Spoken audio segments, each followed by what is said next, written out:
네. 우리 창세기 이제 48장에 이제 우리가 나아가는데요.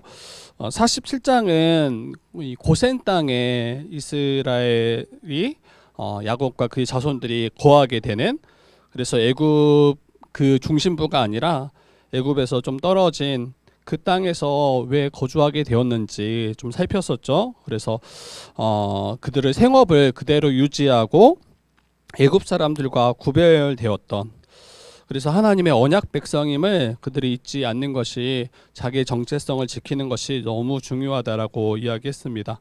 그리고 이 바로에게 모든 사람들이 이 곡식을 얻기 위해서 이 재산을, 재물을 다 내어주고 또 가축, 토지까지 다 내어주어서 곡식으로 바꿔냈죠. 그러나 그것까지 다 이제 끊어졌을 때 바로에게 자기를 종으로 삼아달라고 이제 청했던 그 사람들의 모습들을 통해서 이 완전히 자신의 파산됨을 인정하고 나아가는 것이, 이것이 생명을 얻는 길임을, 이것이 구원을 얻는 길임을 우리가 나누었습니다. 그래서 신자는 그러한 자와 같습니다. 하나님께 두 손 들고 내가 영적으로 완전히 파산되었음을 고백하고 나를 주의 종으로 삼아 주시기를, 그것이 우리가 생명을 얻는 길임을 고백하는 것과 같다라고 이야기했고, 또 요셉은 총리였음에도 자신의 위치를 망각하지 않았죠. 이제 한계 남았어요. 그가 올라갈 수 있는 것은 한계 남았죠. 그 바로의 그 자리, 충분히 영향력을 행사할 수 있고 그러한 일들을 꾸밀 수 있는 그 자리였는데, 결코 자신의 위치를 망각하지 않고 바로의 자리를 넘보지 않았습니다. 거기에 자신의 나라를 세우려고 하지 않고 도리어 바로에게 마땅히 바쳐야 될 것을, 모든 것을 다 바로에게 드렸던, 이게 또 우리 신자의 모습과 같다라고 이야기했어요. 그래서 하나님께 왜 범죄했는지, 왜 아담이 범죄하여 넘어졌는지, 그리고 신자된 자는 하나님의 것을 온전히 하나님께 올려드리는 자예요. 그것을 우리가 또 망각하지 않고, 또 자기의 자리를, 그 위치를 망각하지 않고 내가 주가 되려고 하는 자가 아니라 하나님 되심을 온전히 인정하는 자가 바로 신자입니다. 그리고 이 모든 것이, 그 요셉이 가능했던 것은, 애굽이, 자기가 지금 국무총리로 다스리고 있는 그 애굽이 자신이 거할 영원한 본향이 아니라, 자기가 거기에서 유업을 얻을 곳이 그곳이 아니라 하나님의 약속된 그 곳이 바로 가나안 땅임을 믿었기 때문이에요. 자기가 돌아가야 될 곳이 애굽이 아닌 거죠. 자기가 유업으로 받을 것이 애굽이 아닌 거죠. 그렇기 때문에 거기에서 욕심을 부리지 않을 수 있었던 거예요. 거기에 더 이상 미련을 두지 않고 하나님이 약속하신 그 땅을 바라보며 살았기 때문에 이 모든 일들을 감당할 수 있었던 겁니다. 그래서 우리는 무엇을 바라보고 또 본향으로 여기며 살아가고 있는지 47장을 통해서 같이 나누었습니다. 오늘 이 48장을 보면 이제 야곱의 생명이 다하고 있음을 보게 돼요. 1절 보니까 이 일 후에 어떤 사람이 요셉에게 말하기를, 내 아버지가 병들었다 하므로 요셉이 두 아들 므낫세와 에브라임과 함께 요셉을 방문합니다. 아마 요셉은 총리였기 때문에 애굽의 중심부에서, 거기에서 자신의 일을 감당하고 있었겠죠. 그래서 좀 떨어져서 날마다 아버지 야곱을 문안하지 못했을 거예요. 그런데 어느 날 이제 야곱이 병들었다라는 소식을 듣고 자기 두 아들 에브라임과 이 므낫세를 데리고 이 아버지 야곱을 방문합니다. 그리고 야곱은 이 요셉이 왔다라는 이야기를 듣고 힘을 내어서 침상에 앉습니다. 그리고 요셉을 마주하는 모습이에요. 근데 여러분, 이제 죽음에 딱 다다르면, 그리고 나이가 많으면 뭔가 자기의 힘으로 딱 자리에 앉는 것조차도 굉장히 버거워요. 힘들어요. 근데 이렇게 힘을 쥐어짜서 앉았다라는 것은 굉장히 지금 중요한 일을 앞두고 있음을 보게 되는 것 같아요. 야곱의 나이가 꽤 많죠. 100세가 훌쩍 넘은 그 나이이고, 얼마 남지 않은 그 기력을 다 쥐어짜서 지금 요셉과 마주하고 있는 모습입니다. 2절 보니까 어떤 사람이 야곱에게 말하되 내 아들 요셉이 내게 왔다 하매 침상에 앉아서, 3절에 요셉에게 이르되 이 자기가 이전에 베델에서 만났던 하나님에 대해서 이야기해요. 3절 4절입니다. 같이 읽어보도록 하겠습니다. 시작. 요셉에게 이르되 이전에 가나안 땅 루스에서 전능하신 하나님이 내게 나타나사 복을 주시며 내게 이르시되 내가 너로 생육하고 번성하게 하여 내게 많은 백성이 나게 하고 내가 이 땅을 내 후손에게 주어 영원한 소유가 되게 하리라 하셨느니라. 네, 지금 요셉에게 야곱이 말합니다. 가나안 땅 루스에서, 여기는 베델이죠. 루스, 베델의 옛 이름이 루스인데 이 하나님이 내게 나타나서 복을 주시며 말씀하셨단다. 내가 너로 생육하고 번성하게 하여서 많은 백성이 너로부터 나오게 할 것이고 이 땅을 내 후손에게 주어서 영원한 소유가 되게 할 것이다. 이게 이 야곱이 자기 형 에서를 피해서 밧단아람으로 도망칠 때, 그때 노숙할 때, 그때 이제 돌을 베개 삼아서 누워 잘 때 하나님이 만나 주셨을 때 말씀하셨던 거예요. 그리고 이 약속이 여전히 유효하고 하나님께서 신실하게 이루고 계심을 지금 야곱은 고백하는 거예요. 여러분, 이 약속의 성취의 증거가 무엇일까요? 하나님이 정말 야곱과 그의 자손들을 번성하게 하며 그리고 그 가나안 땅을 자신과 자신의 자손들에게 지금 주실 것임에 대한 이 약속의 성취가 무엇입니까? 가장 여기서 살펴볼 수 있는 것은 요셉이 살아서 돌아왔다는 거예요. 그러니까 십수년간 요셉은 죽은 아들이었어요. 그리고 그가 살아 돌아올 것을 조금 더 기대할 수 없었던 상태였잖아요. 그런데 어느 날 그 요셉이 살아있다 소식을 듣고 그가 애굽에서 총리가 되었다라는 소식을 들었단 말이에요. 그리고 마주에서 이 10여 년간 함께 지금 살고 있는 겁니다. 여러분, 요셉이 살아 돌아왔어요. 그리고 지금 요셉이 두 아들을 낳아서 애굽에서 살고 있는 모습입니다. 생육하고 번성하고 내게서 많은 백성이 나게 할 것이다라고 약속하셨던 그 말씀이 이걸 통해서도 지금 잘 볼 수가 있는 거죠. 죽었다 여겼던 아들이 살았을 뿐 아니라 그의 아들들을 야곱이 안고 있는 모습이 하나님은 정말 신실하시다 이렇게 고백할 수 있습니다. 그리고 여러분, 요셉은 애굽의 총리가 되어서 큰 흉년으로부터 야곱과 야곱에 속한 모든 자손들의 생명을 또 보존하고 있죠. 그래서 야곱의 모든 자손들이 계속해서 생육하고 번성할 수 있도록 그 토대를 닦고 있기 때문에 정말 하나님은 그 언약을 이루시고 계심을 고백하고 확인할 수 있었던 겁니다. 지금 당장은 여러분 큰 민족을 이룬 건 아니에요. 지금 당장 막 수백만 명이 되어서 민족을 이룬 것은 아니지만, 그리고 가나안 땅을 기업으로 지금 온전히 얻지 못한 그런 상황이긴 하지만 하나님께서 여전히 신실하게 일하고 계심을, 이 언약을 성취하고 계심을 지금 요셉과 두 아들을 통해서 그리고 애굽에서 그의 자손들을 돌보시는 것을 통해서 확신할 수 있었던 것입니다. 여러분, 여기에서 저와 여러분들이 정말 하나님의 약속이 성취되어져 가고 있음을, 이것을 분명히 보고 확신하며 살아가고 있는가를 좀 물어보고 싶어요. 우리가 받은 약속도 여러분 아브라함과 약속하셨던 그 약속과 다르지 않아요. 우리에게 허락하신 약속도 너희가 믿음으로 말미암아 예수 그리스도의 것이 됐고, 또 예수 그리스도로 말미암아 그 하나님 나라의 복, 그 아브라함의 유업을 너희도 받게 될 것이다. 이게 바로 성경이 저와 여러분들에게 약속하신 그 약속이에요. 동일한 약속입니다. 다른 약속이 아니에요. 그런데 때로는 우리의 형편, 자신의 형편과 상황을 볼 때 하나님께서 신실하시지 않은 것처럼, 하나님께서 약속을 이루시는데 무관심하는 것처럼, 하나님께서 약속을 성취하시는데 무능력하신 것처럼 그렇게 하나님을 의심할 때가 있습니다. 자기의 상황과 형편을 볼 때. 그러나 여러분, 지나왔던 시간들을 가만히 우리가 생각해 보십시오. 내가 무너졌던 그때에도 하나님은 여러분 신실하셨어요. 하나님께서 잠잠하신 것처럼 보이는 그때에도 하나님은 여전히 우리를 위해서 일하고 계셨습니다.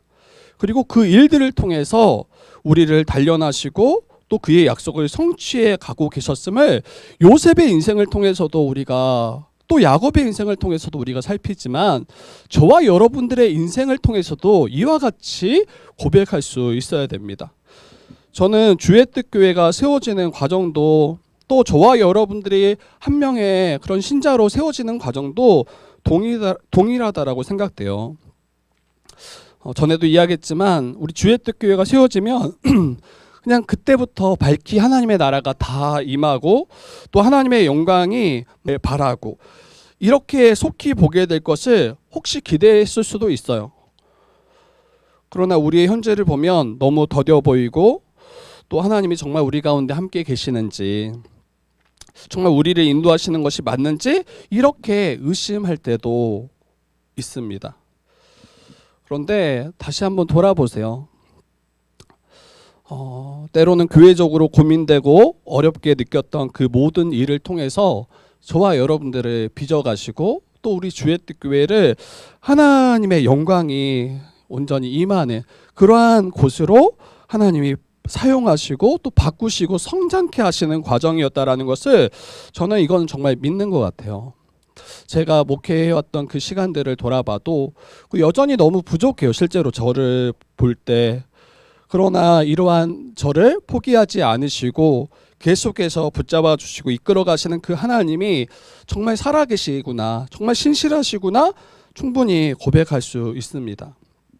중요한 것은 정말 우리가 바닥일 때, 우리가 무너져 있을 그때조차도 하나님은 정말 신실하신가, 정말 우리를 위해서 일하고 계신다라는 것을 나는 확신하며 바라보며 나아가고 있는가, 이거를 우리가 점검해야 됩니다.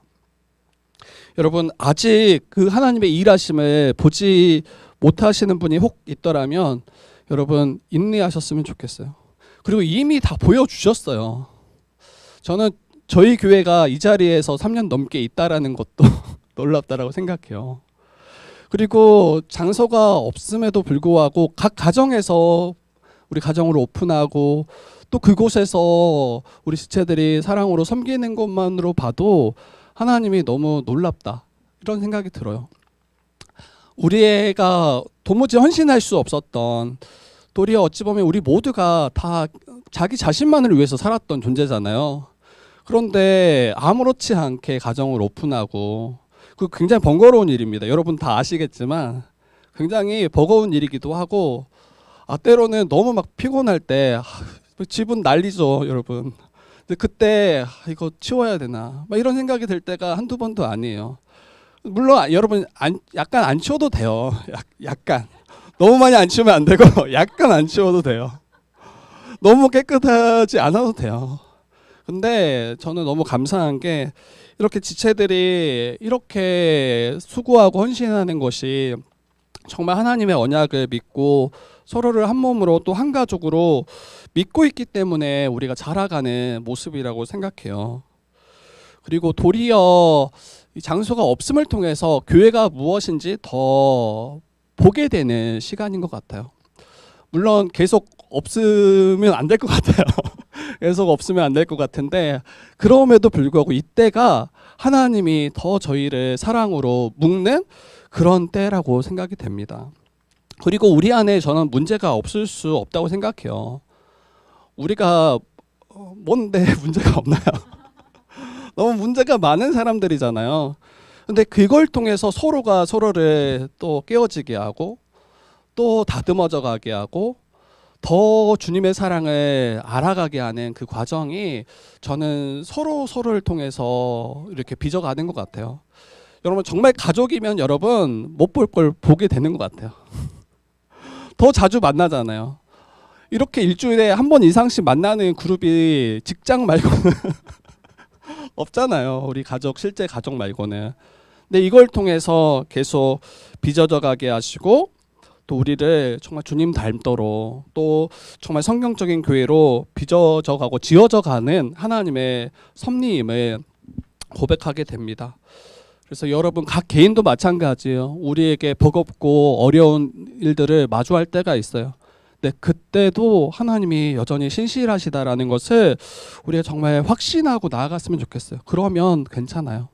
그러면 충분히 감당할 만하고 또 이후에 지나왔을 때 정말 그러하다라는 것을 우리가 우리의 입술로 또 우리의 삶으로 고백하게 될 것입니다.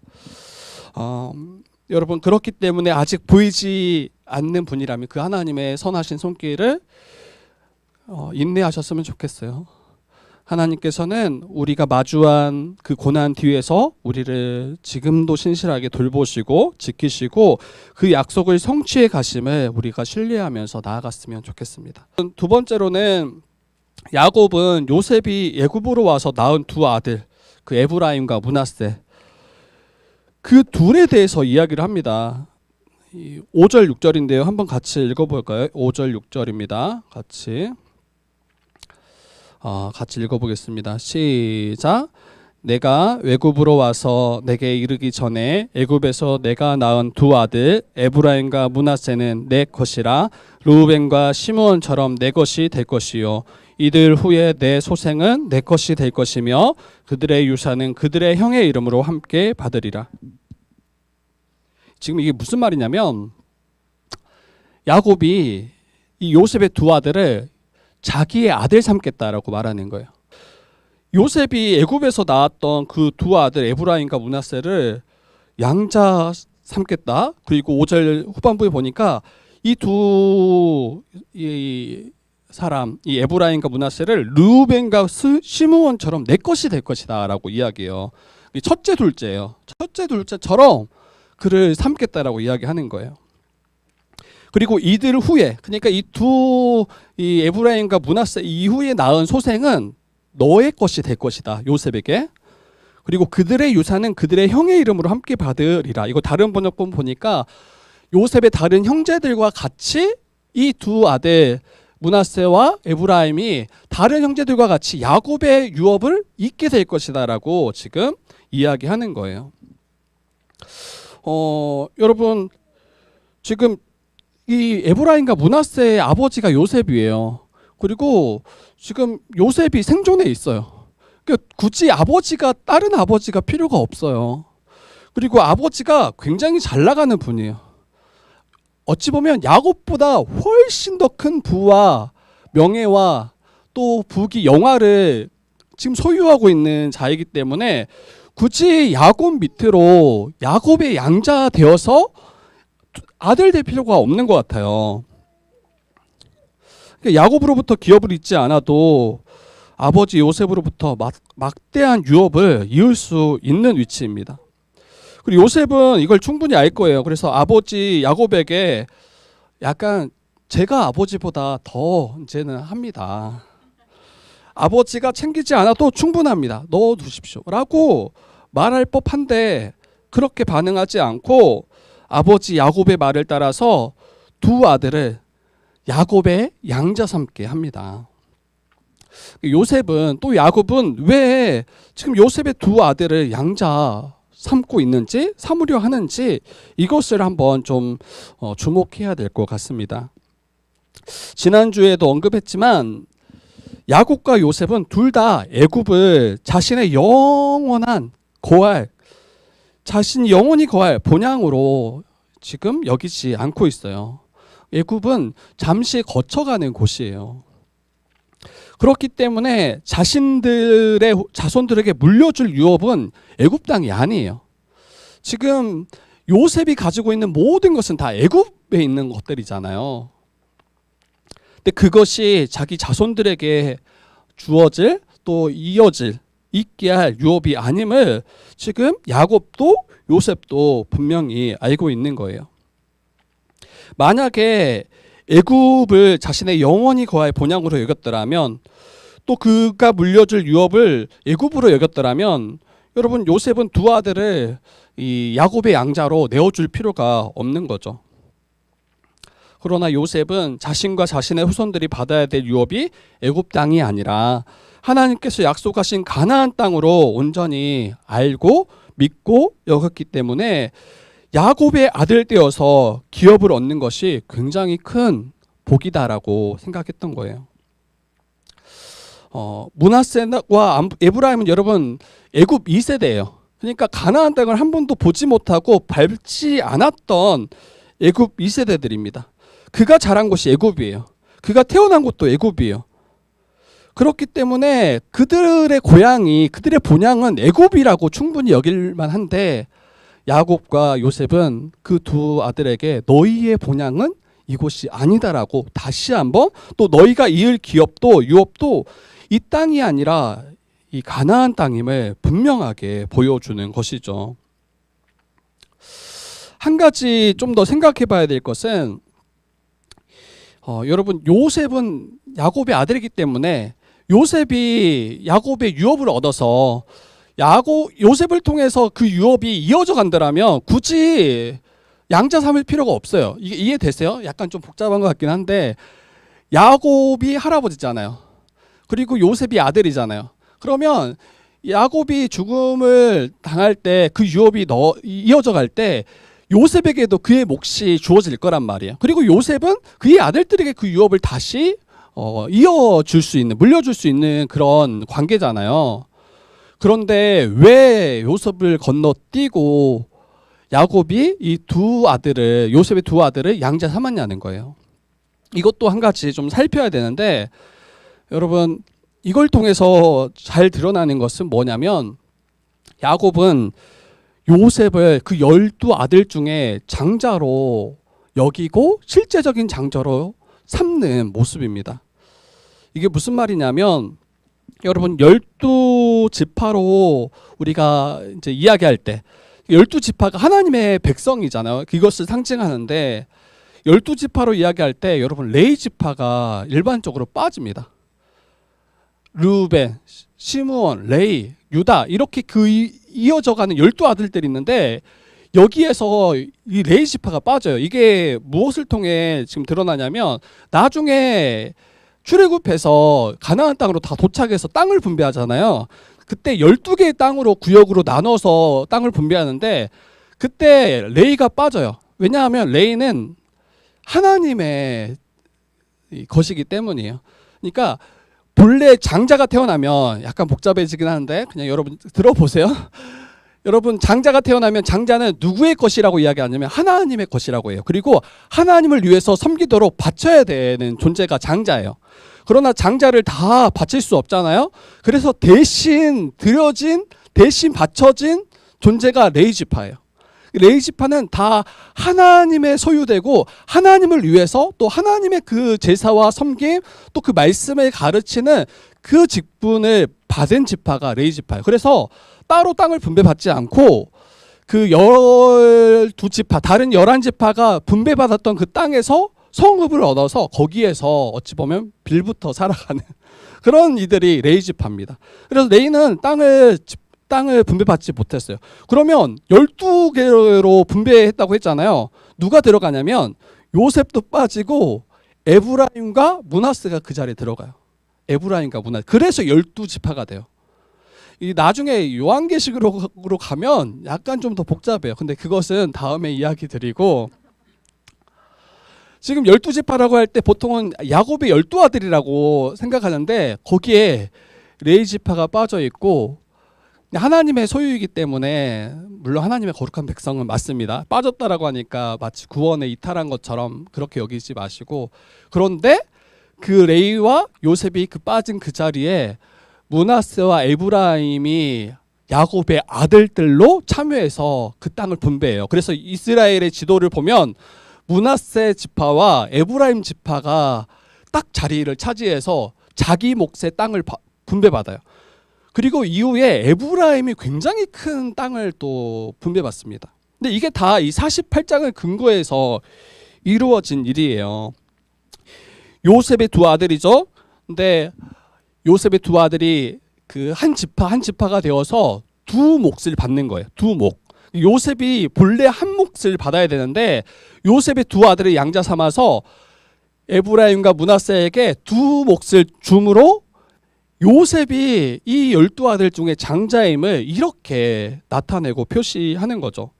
그리고 르우벤이 장자가 될 수 없었던 이유는 나중에 49장쯤에 나오는데, 르우벤이 자기 아버지의 철을 범했잖아요. 이것이 결정적으로 장자가 될 수 없는 이유가 됩니다. 여러분, 여기서 우리가 생각해 봐야 될 것이 있어요. 앞서 나눴지만 요셉은 애굽의 국무총리였고 또 7년 흉년을 지나면서 지금 그가 총리로 다스리는 그 애굽은 그 인근의 가장 강대한 나라가 되어 있습니다. 요셉은 자신의 아들들에게 애굽에서의 그 출세와 부귀 영화를 약속할 수 있는 위치예요. 이로 인해서 자신의 아버지와 자신의 조상들의 그 약속하신 복이 마치 별거 아닌 것처럼 여길 수 있는, 이해되세요? 너무나 큰 권세와 힘과 부귀 영화를 이미 받았고 약속되어 있기 때문에 마치 야곱과 그의 자손들에게 약속되어지는 그 복이 마치 별거 아닌 것처럼 여길 수 있는 지금 위치에 있다고요. 그런데 그때 어때요? 야곱과 요셉 그리고 두 아들은 도리어 그 애굽의 그 부귀 영화를 도리어 뒤로 한 채 야곱이 허락한 그 아브라함과 이삭과 야곱에게 허락된 그 하나님 나라의 복, 그 아브라함의 복을 도리어 취하는 것을 보게 됩니다. 저와 여러분들 한번 생각해 봤으면 좋겠어요. 이 땅에서 큰 성공을 거두고 큰 부를 얻은 이들을 한번 보세요. 그들의 어찌 보면 공통된 그런 지점은 하나님을 찾지 않는다는 거예요. 물론 다 그런 건 아닙니다. 근데 큰 성공을 거두고 큰 부를 얻은 이들은 대다수가 하나님을 찾지 않아요. 하나님께 나와오지 않습니다. 하나님을 의지하지 않아요. 왜냐하면 하나님께서 돌보시지 않아도, 하나님께서 채우시지 않아도 부족함이 없다라고 여기기 때문입니다.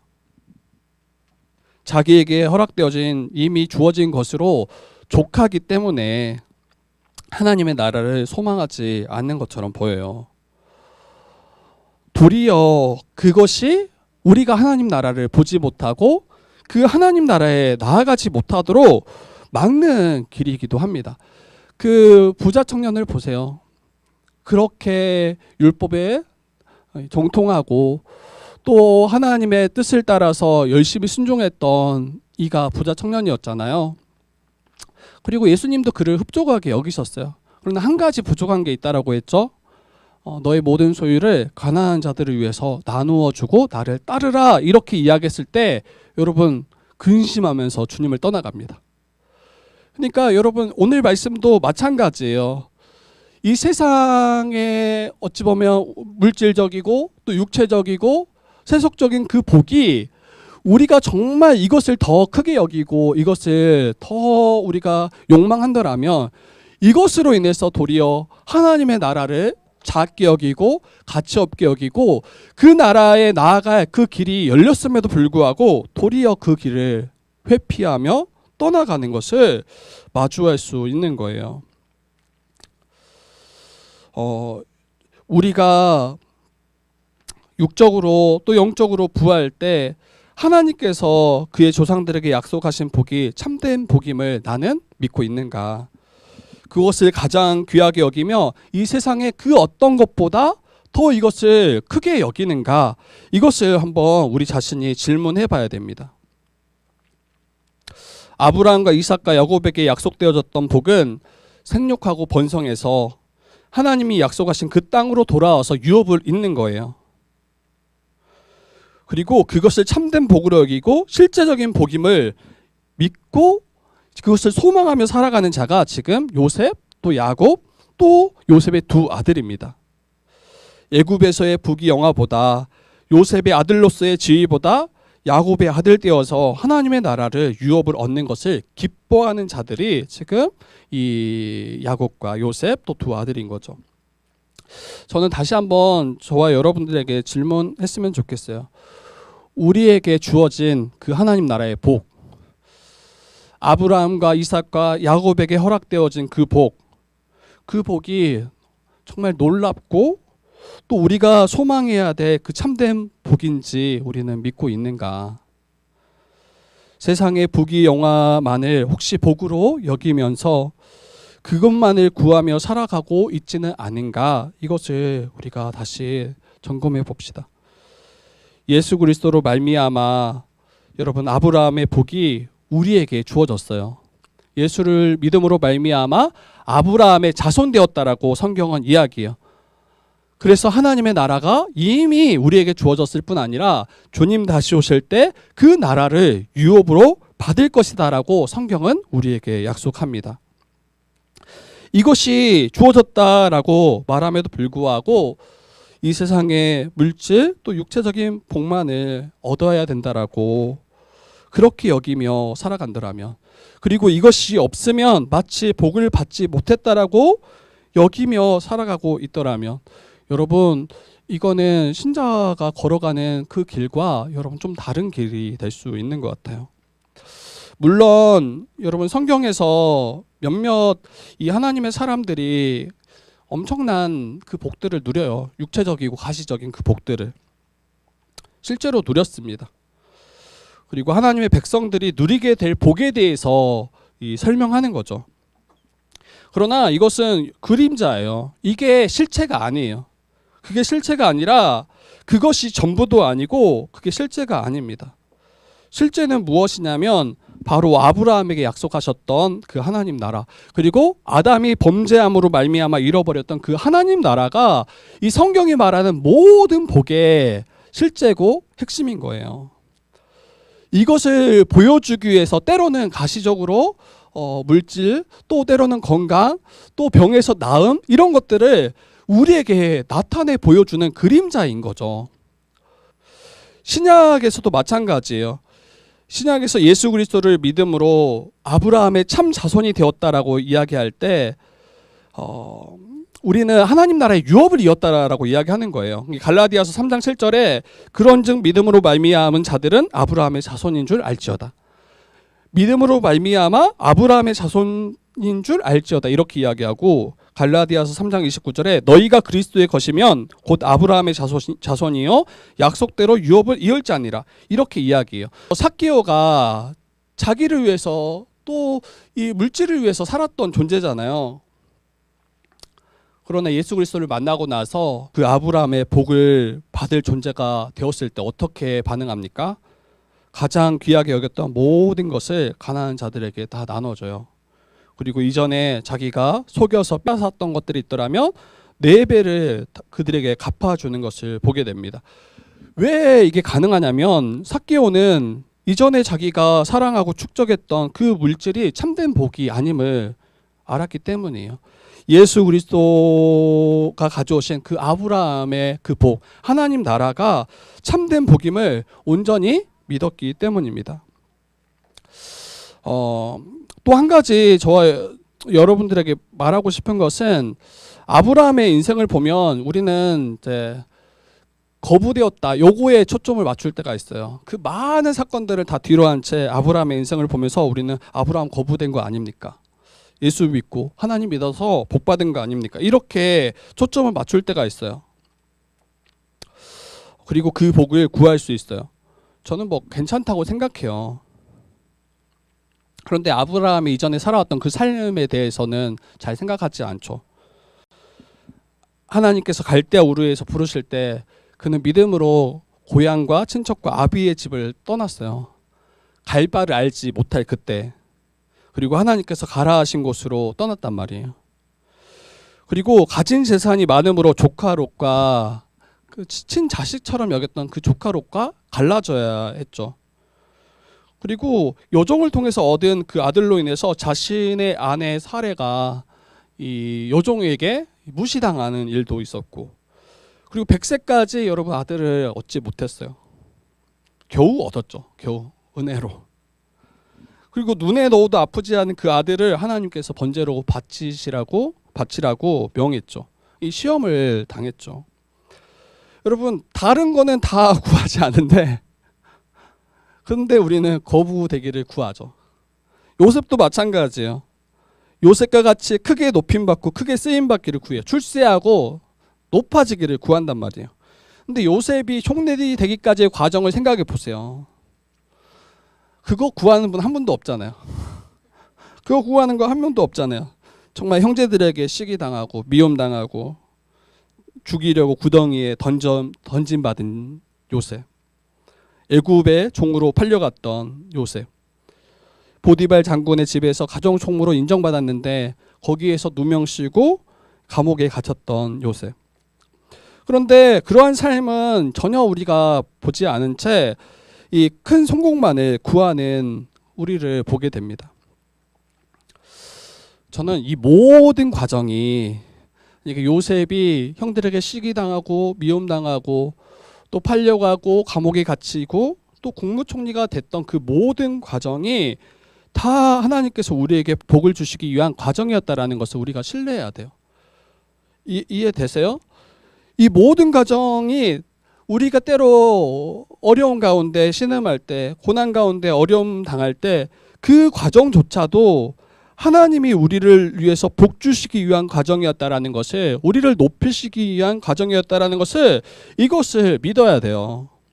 단순히 어떤 한 지점에서 우리도 거부가 되고 또 높아지기를 원합니다, 이렇게 접근하지 마시고 모든 것을 하나님이 나를 선한 곳으로 인도하시는 그 과정이었음을 받을 수 있어야 됩니다. 그러면 어떻게 되냐면 여러분, 현세적이고 물질적이고 육체적인 복만을 그렇게 구하지 않습니다.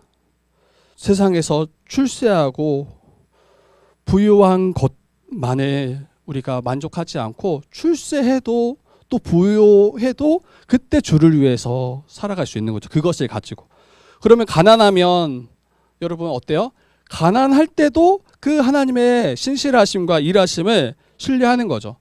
그리고 혹시 병든 자들이 있을 수 있어요. 병들고 아파할 수 있어요. 근데 그때도 하나님은 우리를 위해서 일하시고, 또 건강할 때도 하나님은 그러한 나를 통해서 하나님께서 사용하시고 이끄신다라는 것을, 이것을 둘 다 신뢰하고 받을 수 있어야 됩니다.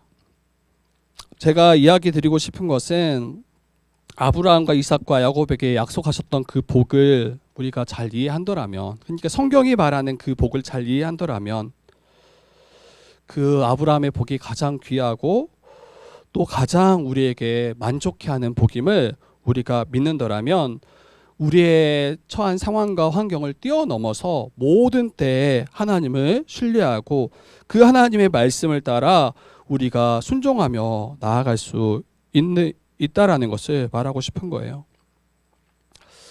문제는 성도라고 여기는 우리조차도 세상적 기준으로만 이 복을 이해할 때, 그 복을 구할 때 문제가 되는 것 같아요. 출세하고 부유한 것을 복의 척도로 딱 삼아버리면 여러분, 그거 아닌 다른 것은 다 저주예요. 다 우리를 고통케 하고 망하게 하는 것처럼 여기게 됩니다. 저와 여러분이 주 안에서 누리는 이 아브라함의 복이 얼마나 큰 것인지, 얼마나 놀라운 것인지 이것을 알기만 한다면 여러분, 우리는 어느 때든 어떤 상황이든 우리는 감사하고 만족할 수 있어요. 여러분, 구원보다, 하나님의 나라보다, 생명보다 가치 있는 것은 실제로 없어요. 여러분의 통장의 잔고보다 좀 실제적이죠. 여러분, 하나님의 나라가 훨씬 가치 있어요. 여러분이 지금 있는 그 어떤 자리보다 훨씬 하나님의 나라가, 구원이, 우리의 생명이 더 가치 있어요. 아무리 큰 부와 아무리 큰 권세를 가졌다 할지라도 여러분, 하나님의 나라를 소유하지 못했더라면, 그 나라의 복을 정말 귀하게 여기지 않는더라면 여러분, 가난한 자예요, 실제로는. 근데 그렇게 세상에 가난한 자들이 너무 많아요. 다 가진 것처럼 보이고 가장 높은 곳에 이 정점에 있는 것처럼 보여도 예수를 알지 못하고 하나님을 알지 못하고 그 하나님 나라의 복을 알지 못한 이가 너무 많아요.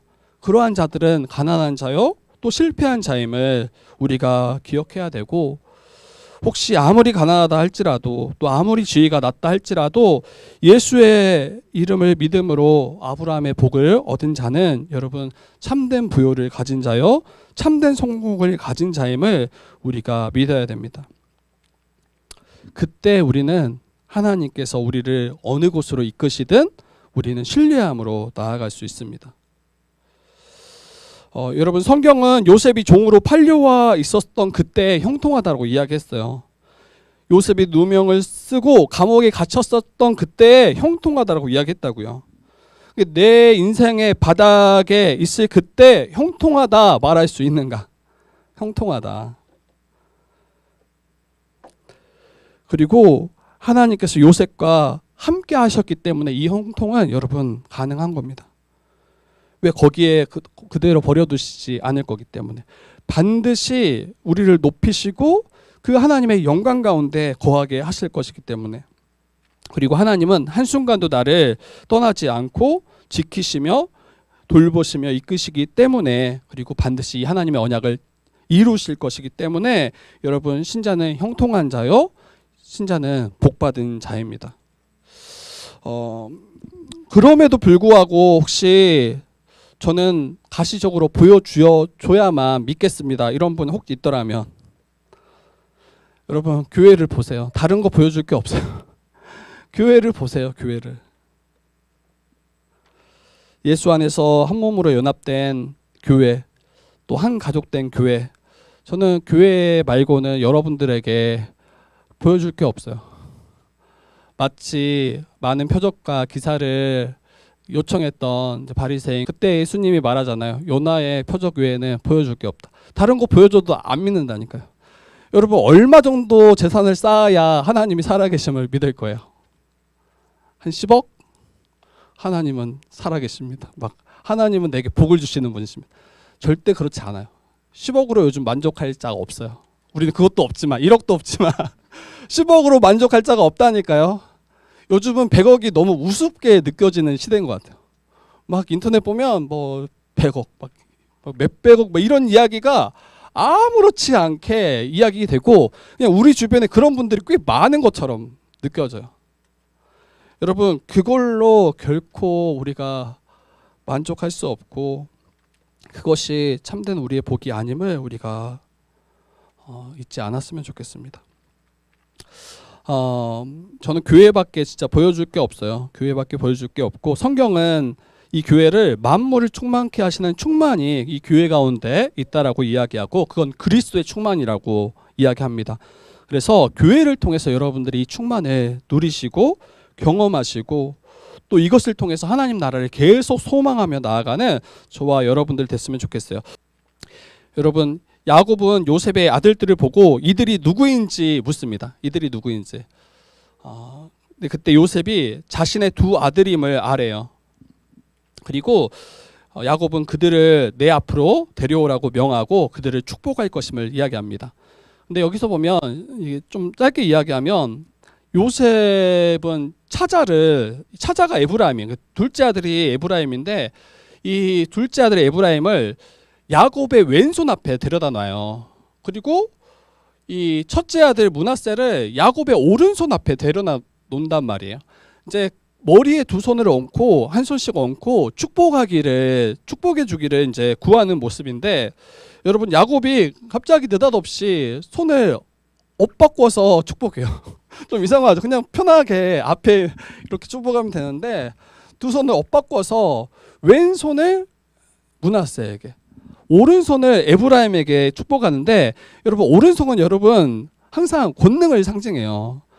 그리고 오른손을 축복하는 것은 그가 장자임을 인정하는 거예요. 그리고 장자의 복을 이제 빌어주는 거죠. 그런데 야곱이 손을 엇바꿔서 장자인 므낫세에게 왼손, 차자인 에브라임에게 오른손을 올려서 축복한다고요. 이 요셉이 이게 보기 좋지 않았어요. 괜히 뭔가 가족의 분란을 일으킬 것 같고 요셉이 좋지 않다라고 이야기하면서 그 손을 억지로 떼어다가 왼손을 에브라임에게 오른손을 므낫세에게 올리려고 하는데 여러분 야곱이 뭐라고 이야기하냐면 야곱이 나도 한다 내 아들아 나도 한다 두 번이나 이야기해요. 내가 몰라서 나이 많아서 지금 분별 못해서 이렇게 행하는 것이 아니라 나도 안다. 그리고 그도 한 족속이 되고 크게 되려니와 그의 아우가 그보다 더 큰 자가 될 것이다. 그리고 그의 자손이 여러 민족을 이룰 것이다 라고 이야기해요. 앞에서는 요셉을 장자로 세웠더라면, 그래서 그에게 두 몫의 복을 주었더라면, 여기서는 므낫세가 아닌 에브라임에게 장자의 복을 허락하고 그에게 복을 빌어주는 모습이에요. 이게 인생의 이제 말년이니까 순리에 맞게 장자인 므낫세에게 오른손을 올려서 축복하는 게 순탄해 보여요. 굳이 임종을 앞두고 사랑하는 아들 요셉을 근심케 하거나 그의 손자들 사이에 문제를 일으킬 필요가 전혀 없잖아요. 그러나 장자가 아닌 차자에게 이 장자권을 허락하는 모습을 통해서 지금 우리에게 말씀하시고자 하는 게 있는 거죠. 그리고 여러분, 장자가 아닌 차자에게 장자권을 허락하는 모습은 여기서만 나오는 독특한 게 아니에요. 앞서 여러 이와 같은 일들이 일어났어요. 가장 대표적으로는 이스마엘이 아닌, 아브라함의 아들 이스마엘이 아닌 이삭이 장자권을 얻었으며, 예서가 아닌 야곱이 장자권을 얻었으며, 또 야곱의 12아들 중 장남 르우벤이 아닌 요셉에게 장자권이 넘어간 것을 보게 돼요. 이처럼 므낫세가 아닌 에브라임에게 이 장자권을 넘어가는 것을 보게 되는데, 이게 우리에게 말하는 것이 무엇인가 할 때, 여러분, 이 장자의 복을 받는 것, 다르게 말하면 하나님 나라의 구원의 복을 받는 것, 이거는 별다른 이유가 없어요. 그러니까 므낫세가 에브라임보다 덜하기 때문에, 그가 에브라임보다 미치지 못하기 때문에 그가 장자의 복을 받지 못한 게 아니라, 하나님이 주권적으로 그를 택하시고 부르시고 그 복을 더하셨다라는 게 이 본문이 말하는 거예요. 에서와 야곱도 보세요. 그는 태 속에서부터 하나님이 그 야곱을 택하셨어요. 그리고 야곱에게 이 장자권을 허락하셨단 말이에요. 특별히 둘이 다른 게 없어요. 쌍둥이였고 어머니도 같고 아버지도 같고 뭔가 다를 게 하나도 없었어요. 근데 그때 하나님이 택하시고 하나님이 그를 축복하셨던 것을 보게 되는데, 오늘 말씀도 동일해요. 에브라임이 므낫세보다 특별해서 탁월해서 하나님이 그를 택하신 것이 아니라, 에브라임이 하나님을 더 위하고 또 하나님 앞에 이 선을 행했기 때문이 아니라, 어찌 보면 에브라임도 장자로 택함받기 합당하지 않은 자이죠. 하나님께서 그러함에도 불구하고 주권적으로 택하시고 행하시며 이끄시는 것을 볼 때 이 하나님의 은혜가 얼마나 큰지, 또 하나님의 그 말로 할 수 없는 은혜임을 우리는 이야기할 수밖에 없습니다. 야곱이 손을 엇갈려서 복을 주는 방식으로 장자의 복을 받는 것이 오직 은혜임을 보여주는 거예요. 아브라함을 부르실 때도 마찬가지였고, 그가 괜찮아서 부르신 게 결코 아니라고 했죠. 부름받기 합당한 자가 아니었어요. 하나님께서 죄인된 우리를 구원하시기 위해서 그냥 아브라함 그 한 사람을 부르신 거예요. 그리고 그를 복의 통로로 사용하신 겁니다. 요셉도 마찬가지예요. 요셉이 탁월해서 11번째 아들인 요셉이 쓰임 받은 것이 아니라, 그가 원했던 것은 애굽의 종으로 팔려가는 게 아니었어요. 채색 옷을 입고 아버지 품에 안기는 게 그가 원했던 건데, 어찌 보면 하나님이 이끄시는 그 이끌 가운데 계속 따라갈 수밖에 없었던 거죠. 애굽의 총리가 되게 하셨고 그를 통해서 구원하신 것이, 이게 하나님의 주권적인 은혜요, 또 이끄시는 하나님의 방식이었습니다. 여러분, 우리가 부름받고 구원받은 것도 전적인 하나님의 은혜예요. 전적인 하나님의 은혜이고, 또 신약으로 넘어와서 이것이 어떻게 드러나냐면, 혈통적인 이스라엘이 아니라 이 믿음으로 말미암아 예수 그리스도와 연합된 예수 안에 있는 교회가 새 언약의 백성임을, 그가 하나님 나라의 유업을 얻을 것임을 말하는 것이, 이게 바로 신약에서 이 성취되죠. 그래서 에베소서 2장 11, 12절에 보면 이렇게 이야기해요. 너희는 그때 육체로는 이방인이다. 할례를 받은 무리라 칭하는 자들로부터 할례 받지 못한 자들이라고 이렇게 칭함을 받았다. 그리스도 밖에 있었고 이스라엘 나라 밖에 사람들이다라고 이야기해요. 소망도 없었고 하나님도 없었던 자가 너희였다. 이게 무슨 말하냐면 너희는 하나님 나라의 복을 받기 전혀 합당하지 않은 아무런 자격 없는 자가 너희였다라고 이야기해요. 그런데 그 엇바꾸심의 그 은혜가 지금 우리에게 베풀어진 거예요. 우리가 장자 되어서 하나님 나라의 복을 받기 합당해서 우리에게 이 손을 올려주신 것이 아니라 본래는 왼손에 있어야 될 우리가 그 야곱의 엇바뀜처럼 하나님이 우리를 오른손에 올리셔서 우리를 자녀 삼아 주시고 하나님의 백성 삼아 주시고 율법으로 아닌 믿음으로 이 장자된 존재가 저와 여러분입니다. 저와 여러분은 이미 예수 안에서 그 장자 되었고 그 하나님 나라의 유업을 이을 자가 우리임을 우리는 잊지 말았으면 좋겠어요. 이제 말씀을 마치려고 해요. 앞에서 이야기했던 것처럼 정말 하나님의 약속이 성취되어지고 있음을 확신하는가? 우리의 상황과 환경과 우리의 처한 그런 것들만 보고 마치 이 언약이 실패되어지는 것처럼 여기고 있더라면 여기에서 빨리 깨고 나오셨으면 좋겠고, 또 우리 방금 두 번째 나눴던 것처럼 정말 오직 은혜로 우리가 부름 받았고 그 은혜가 우리보다 훨씬 더 압도하고 우리의 어떠함보다 하나님이 우리 가운데 장자 세워주시고 하나님의 자녀 세워주신 것이 너무 크다라는 것을 우리가 잊지 않아서 정말 하나님의 복에 우리가 믿음으로 나아가는 저와 여러분들 되기를 주님의 이름으로 축복합니다.